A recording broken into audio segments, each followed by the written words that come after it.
I mean, Ulrich, this is a pretty damn good field for the week after a major here, and it includes Jason Kokrak, who is last year's winner. So his odds currently in the DK Sportsbook, looking at him at plus 3,500. You want to chase or fade those? Yeah, I'll fade Kokrak as well. I mean, oh my, you guys are fading everybody. I've faded for the last I've faded Kokrak for the last year and a half. Hasn't worked out, but he's just been. I mean, the putting stroke that Jason Kokrak has found, it's been really impressive. But at the same time, it's just not something that I necessarily want to chase. And look, one of the main reasons, as you mentioned it, it's the depth of field. Like I look at this board and I see Abraham Answer down there at plus 4,000. I just rather bet him, a player who hits every fairway. Really good putting stats on bent grass greens as well. He's finished T14 at this event the last 2 seasons.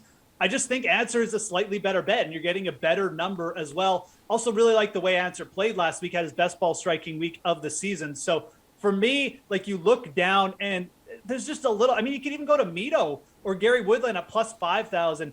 I just think that it's just better plays than going back to Jason Kokrak here. Again, a player who, you can make the case that like he's had his stretch, he's had his due, and maybe it's just time for just like a little bit of regression for the balls not to drop for him on Sunday. So for me, I think the number just isn't big enough for me to like Kokrak. If he was back down there and like switch places with Woodland, I'd probably consider him. Okay, Collin, you feel the same?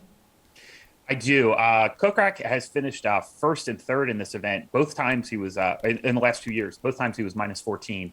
But again, he's not playing his best golf right now.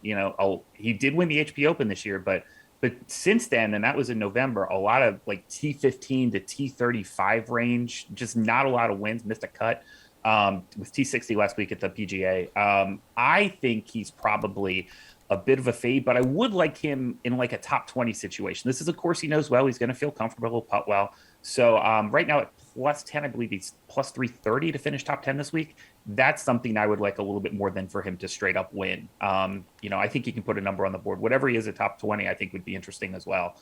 But yeah, this doesn't seem like a great spot for him to come back and win this week. And again, like these guys, I'm telling you, especially in courses like this where these guys are just so good now. You just have to you got to get a little lucky. You got to have some breaks as well.